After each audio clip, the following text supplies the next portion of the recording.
ఇంతకీ ఎస్ఎల్బీసీ ఇప్పుడు ఈ ప్రమాదం జరిగి ఇప్పటికి 10 రోజులైతే మృతదేహాలు బయటికి తీయడం కూడా వల్ల కానటువంటి పరిస్థితుల్లో ఉన్నటువంటిది.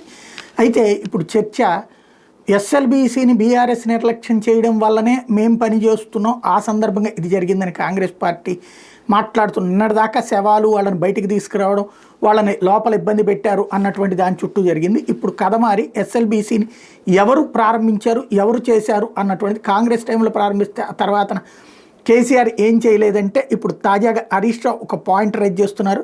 ఎస్ఎల్బీ కోసం మేము 3,000 కోట్లకు పైగా ఖర్చు చేసి 11 కిలోమీటర్లకు పైగా తవ్వాం. ఈ విషయం మీద ఎక్కడికైనా చర్చకు రమ్మంటే వస్తాను, ఎందుకంటే ఆయన ఇంతకుముందు ఇరిగేషన్ మంత్రి ఓడి చేశారు కాబట్టి.